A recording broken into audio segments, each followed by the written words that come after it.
this is Karen Singmaster again.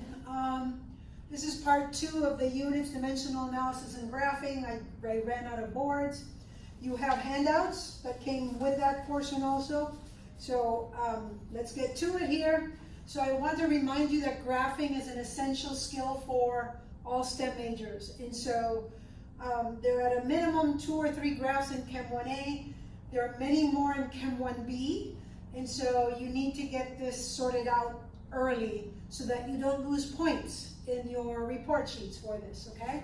Now, we expected high school to have taught you how to graph by hand and how to use some sort of software, whether it was Excel or Google Sheets, in graphing.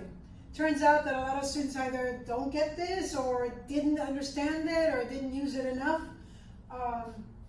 but we're stuck. We can't start from scratch here. Also, they should have taught you how to use spreadsheets, okay? So, again, this is going to talk about a few things with graphing. They do have a sample graph here. I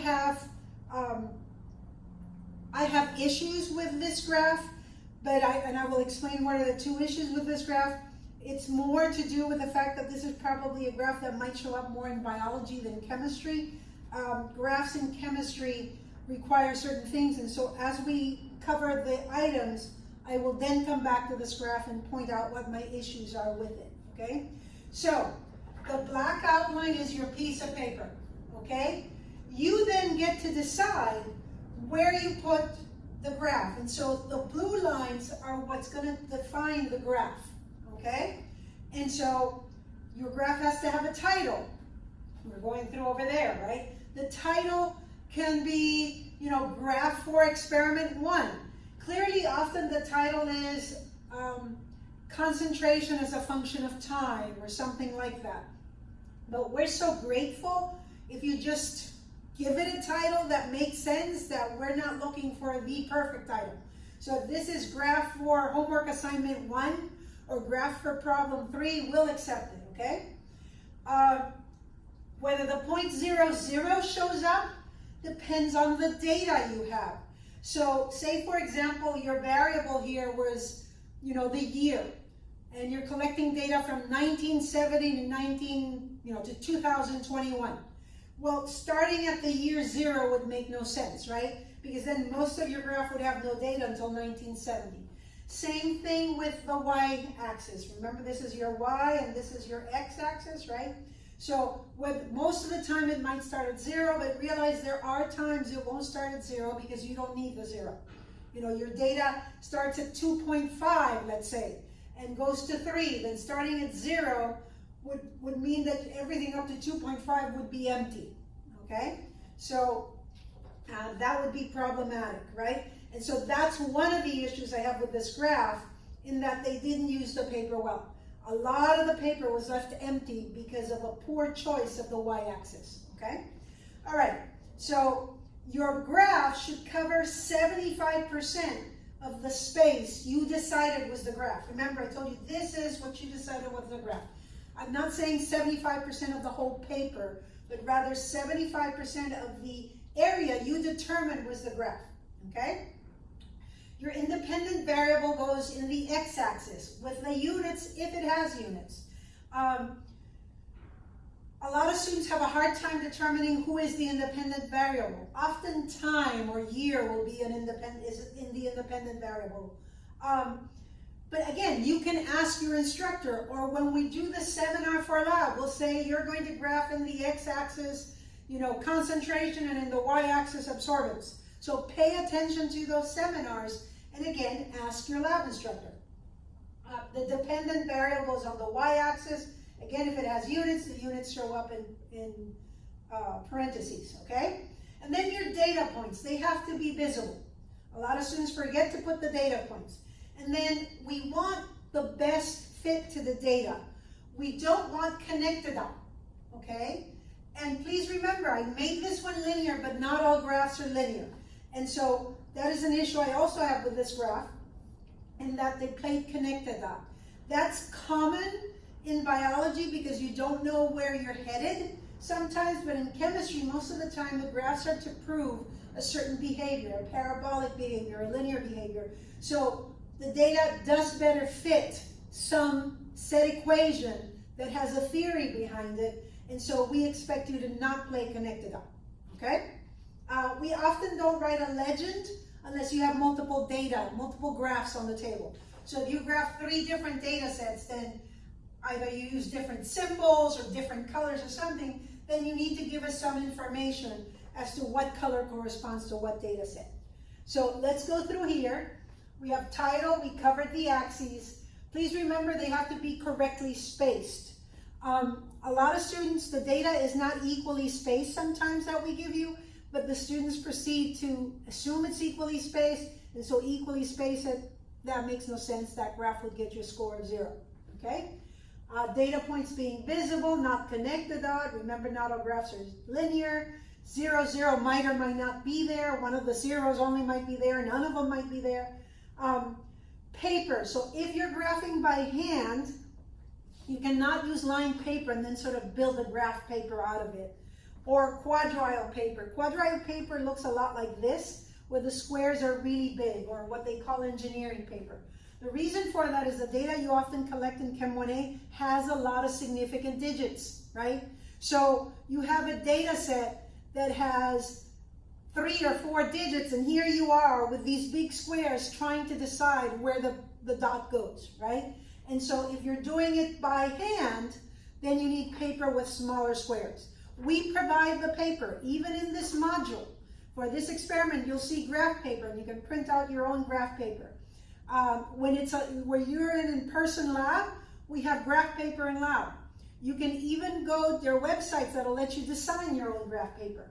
So quadrile or engineering paper, it's usually 4 to 8 boxes per inch. It's gotta be much better than that, okay? Again, you want good paper to represent your data well, so that your curve or your line better shows the exact behavior, and it makes it easier to draw a curve if you have to draw a curve smoothly. Again, 75% of the space designated for the graph must be used. And again, here's another one. This is for software. So right here, for software. Okay, so if you're going to use your graph doing Excel, then it still has to be correct, right? It still has to be well done. Often students do it by Excel, then give us something that's wrong and say, well, I didn't know how to fix that. Well, I didn't know that you could do that. Well, I didn't know. Well, those are excuses when you could have then done it by hand. If you don't know how to use the software, you graph by hand, okay? Sorry, but saying that I don't know how to use software well is not an acceptable excuse when there is the possibility of not using the software, okay? And again, you can start asking people for help with the software. All right, so finally, before we get to some of the graphs here, I wanted to remind you that if you have a line, then often we'll be asking for the slope of a line. And so you have to pick 2 points, but it has to be 2 points on the line. So if none of your data points are on the line, then you're stuck. You're going to have to pick 2 points on the line. You're going to have to read them from the graph. Again, the reason why good paper is needed, if you're drawing by hand, then you're going to have to pick 2 points that are on the line. So if I look at this, that one's on the line, so I'm okay to use that, but none of the other data points are on the line. So I'm going to have to pick another point that is on the line. And so I'm going to have to read it from the graph if I'm plotting by hand.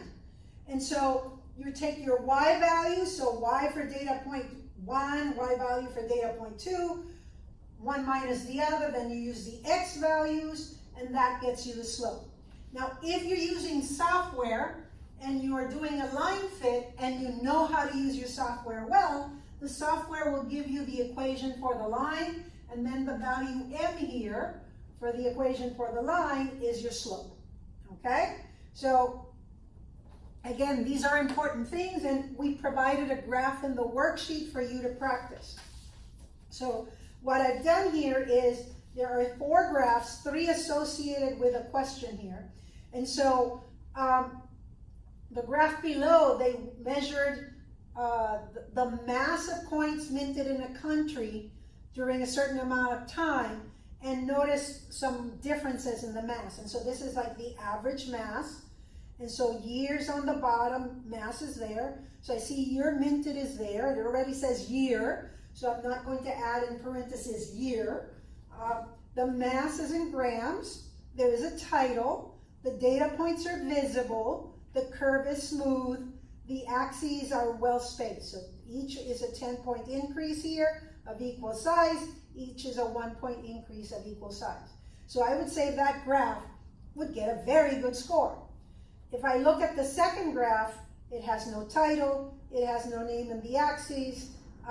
Connect the dot was done. So I would not be surprised if that graph maybe gets half credit, okay? And again, you could have showed that graph to your instructor and go, hey, can you criticize this for me? But you need to do that in a timely way. You can't send it to the instructor an hour before it's due and go, can you criticize this for me? So at least 72 hours before it's due, if not more, you tell the instructor, I've done the graph, anything you see in here that's a problem, and they might be able to give you back feedback to fix it.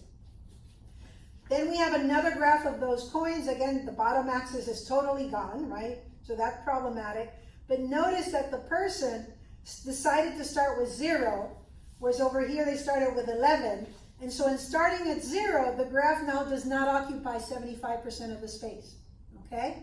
And so that is why often zeros are not included, because it makes the graph a very small area for you to make judgments on very small spaces, right? Remember that sometimes you got to go to that line and read a point for your slope if it's a line. Finally, I want to point out the last graph, okay? This last graph, if you look at it, you can turn off the video for a second, look at it on your own, and then come back and tell me what you think is the problem, okay? And so I'm going to start with, it's got a title, so we're good. It's got axes. This one says number of leaves, so that's already telling me the units. Here it's saying days, so it's already telling me the units. I could have written time, and then in parentheses days. That would have been more elegant, okay? But at least there's a unit there. My problem with this graph, notice it occupies 75% of the space, so we're good there. I see no data points. I have no idea what the data points are, but the worst problem with the graph is that it's totally wrong, okay?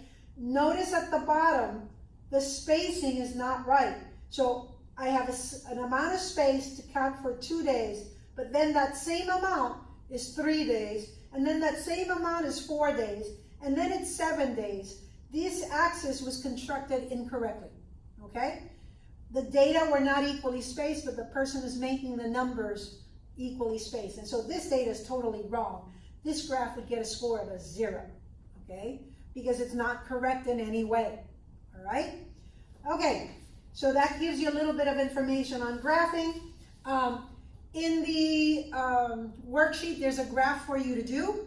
I did one myself by hand, and then I did one by software, so you're able to see what it looks like. Again, you can give that information to someone. Some of the numbers in the by hand might not be super clear just because it's a copy of a copy that was scanned. So the original was pretty, but then when I make a copy for you, it's not looking as good. Or as good as I would like it to. The same with these. When I make a copy, some of the lines are gone. So, but overall, we're just discussing. I can show you originals if you want at some point, and that way you can see that they're well done, okay? All right, so we're gonna leave it there. Again, you can practice graphing on your own. Thank you.